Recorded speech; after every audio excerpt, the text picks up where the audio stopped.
Hello everyone. आज हम बात करने वाले हैं नेफ्रोटिक सिंड्रोम के एग्जांपल्स जैसे minimal change disease, focal segmental glomerulosclerosis और मेम्ब्रेनस नेफ्रोपैथी, ठीक है। और एमाइलोइडोसिस और डायबिटिक ग्लोमेरुलोनेफ्रोपैथी, इसको हम अगली वीडियो में बात करेंगे। तो देखिए, ये हम यहाँ से शुरू करते हैं। मिनिमल चेंज डिजीज, तो नाम से देखिए मिनिमल चेंज यानी कम से कम इसमें चेंज होगा। और इसमें देखिए क्या होता है कि आल्सो कॉल्ड लाइपॉइड नेफ्रोसिस, तो इसको लाइपॉइड नेफ्रोसिस भी बोलते हैं।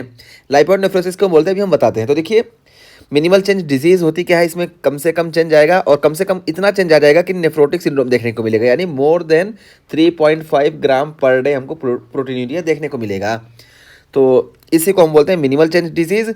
और इसमें देखिए कॉज की बात कर रहे हैं, ऑफ एंड प्राइमरी, तो ऑफ एंड प्राइमरी ही होता है। और प्राइमरी में भी क्या होता है, मेनली ये कॉज होता है इडियोपैथिक, ठीक है। अगर प्राइमरी है तो इडियोपैथिक क्या तो होगा, या तो ट्रिगर्ड बाय रीसेंट इन्फेक्शन, तो रीसेंट इन्फेक्शन की वजह से, या इम्यूनाइजेशन की वजह से, या इम्यून स्टिमुलस, तो इन चार की वजह से मोस्टली ये होता है। और ये इसके प्राइमरी कॉज है और मोस्टली प्राइमरी ही होता है।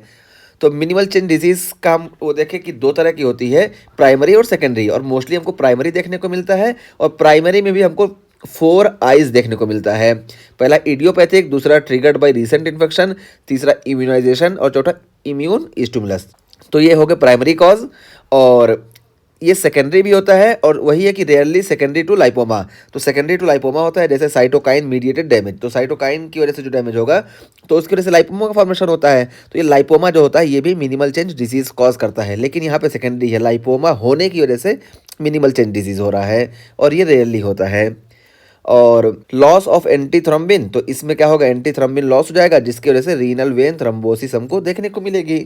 तो रीनल वेन थ्रोम्बोसिस देखने का मेन रीज़न यही है। और रीनल वेन में ही थ्रोम्बोसिस क्यों दिखती है, तो देखिए ये हमारी ग्लोमेरुलाई है, ठीक है, ग्लोमेरुलाई है और ये हमारी मान लो ब्लड सर्कुलेशन है। तो इधर से हमारी एफरेंट आर्ट्रियोल है और इधर इफरेंट आर्ट्रियोल, ठीक है।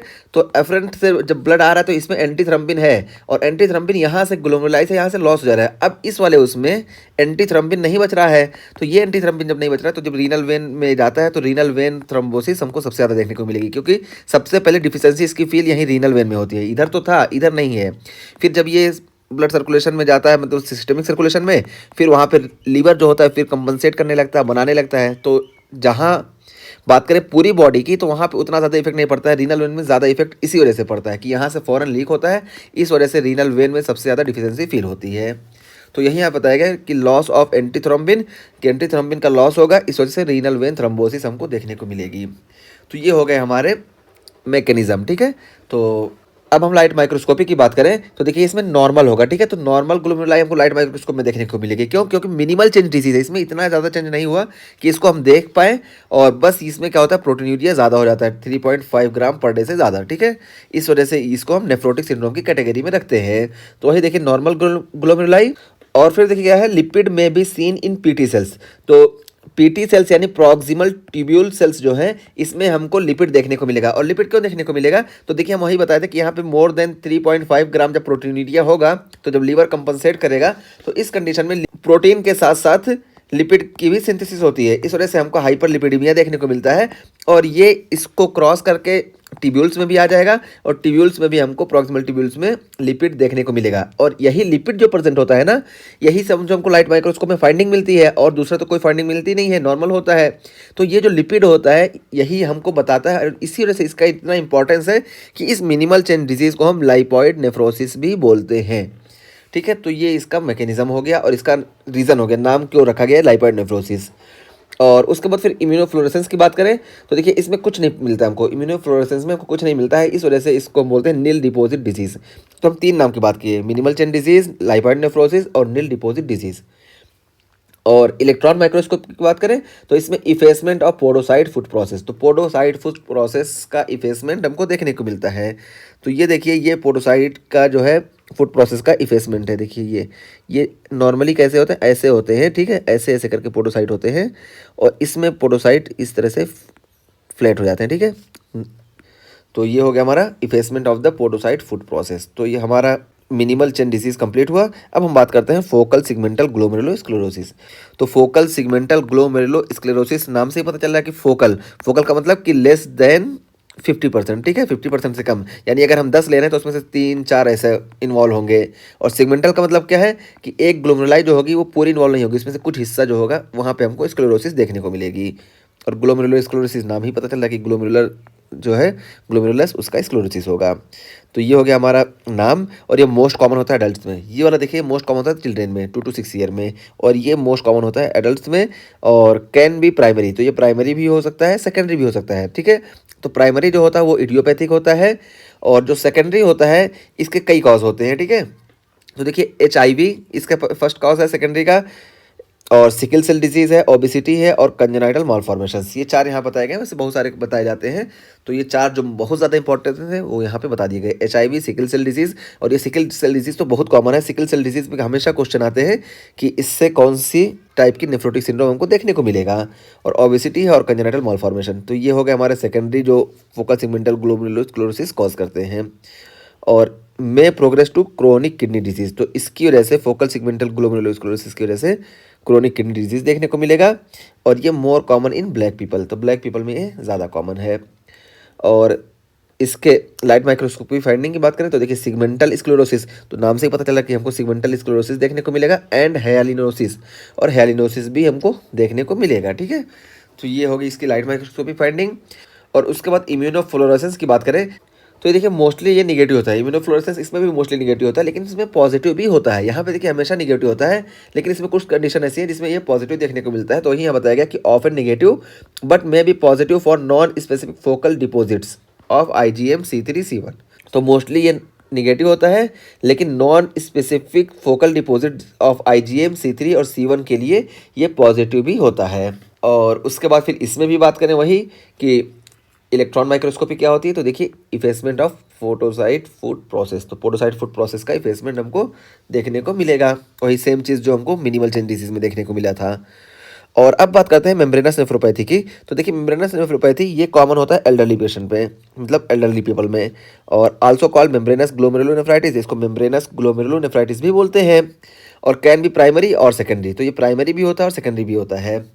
और प्राइमरी में क्या कॉज है, जैसे antibody to phospholipase A2 receptor, तो फॉस्फोलाइपेज A2 का जो रिसेप्टर होता है इसके अगेंस्ट एंटीबॉडी बन जाते हैं, जिसकी वजह से मेम्ब्रेनस नेफ्रोपैथी हमको देखने को मिलती है। तो जो ये हमारी GBM है इसके अगेंस्ट एंटीबॉडी बनती है और हमको मेम्ब्रेनस नेफ्रोपैथी देखने को मिलता है। और वही सेम फीचर मीन्स जो कॉमन फीचर है नेफ्रोटिक सिंड्रोम का कि मोर देन 3.5 ग्राम पर डे ये प्रोटीन लीक करेगा, ये हो गया। और सेकेंडरी की बात करें तो सेकेंडरी टू ड्रग्स, तो कुछ ड्रग्स हैं जो इसको कॉज करती हैं, जैसे non steroidal anti inflammatory drugs है, पेनिसिलिनामाइन है और गोल्ड्स है, ये हो गए। और इन्फेक्शंस कुछ हैं जैसे hepatitis B virus, hepatitis C virus, syphilis, तो ये इन्फेक्शंस हो गए। और SLE भी इसको कॉज करती है, और सॉलिड ट्यूमर्स, ठीक है, तो सॉलिड ट्यूमर्स, तो ये सारे इसके सेकेंडरी कॉज हैं।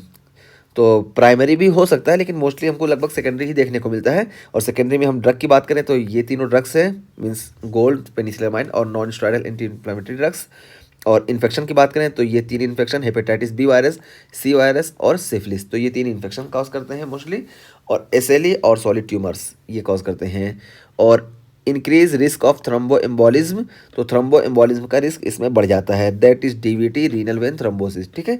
तो डीप वेन थ्रोम्बोसिस या रीनल वेन थ्रोम्बोसिस का चांस हमको मेम्ब्रेनस नेफ्रोपैथी में बहुत ज़्यादा देखने को मिलता है। और diffuse capillary and GBM thickening, तो यहाँ पे हम लाइट माइक्रोस्कोप की बात करें तो हमको diffuse capillary and GBM thickening, तो कैपिलरी जो होगी ये डिफ्यूज देखने को मिलेगी, और GBM जो है ना ये थिक देखने को मिलेगी। ग्लोमेरुलर बेसमेंट मेम्ब्रेन जो होगी ये इम्यून कॉम्प्लेक्स के डिपोजिशन की वजह से ये धीरे धीरे थिक हो जाएगी। तो यही है कि ग्लोमेरुलर बेसमेंट मेम्ब्रेन थिकनिंग हमको देखने को मिलेगा। यहाँ पे देखिए, ये देखिए, ये दिखाया गया है ये, ठीक है। तो ग्लोमेरुलर बेसमेंट मेम्ब्रेन की थिकनिंग हो गई। और उसके बाद फिर इम्यूनोफ्लोरेसेंस की बात करें तो देखिए क्या बताया गया कि granular due to immune complex deposition, तो ये ग्रेनुलर होगा क्यों, क्योंकि इम्यून कॉम्प्लेक्स का डिपोजिशन इसमें हो जाता है, तो GBM पे इम्यून कॉम्प्लेक्स का डिपोजिशन होगा, इस वजह से ये ग्रेनुलर होगा, ठीक है। और इसमें इलेक्ट्रॉन माइक्रोस्कोपी में क्या देखने को मिलता है, तो देखिए spike and dome appearance of sub epithelial deposits, तो सब एपिथेलियल डिपॉजिट में स्पाइक एंड डोम अपीयरेंस देखने को मिलता है। ये क्या होता है अभी हम बताते हैं, देखिए। तो देखिए ये जो है ग्लोमेरुलर बेसमेंट मेम्ब्रेन है ये वाली, और ये देखिए ये पोडोसाइट है जिसको हम एपिथेलियम बोलते हैं, और इसके नीचे जो डिपोजिशन होता है इसको हम बोलते हैं सब एपिथेलियल डिपोजिशन।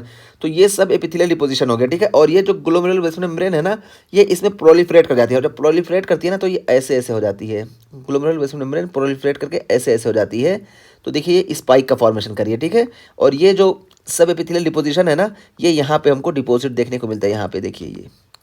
तो इसी को हम बोलते हैं स्पाइक। ये देखिए ये स्पाइक हो गया हमारा, स्पाइक, और ये डोम। तो स्पाइक एंड डोम अपीयरेंस इसी वजह से हमको देखने को मिलता है मेम्ब्रेनस नेफ्रोपैथी में, ठीक है।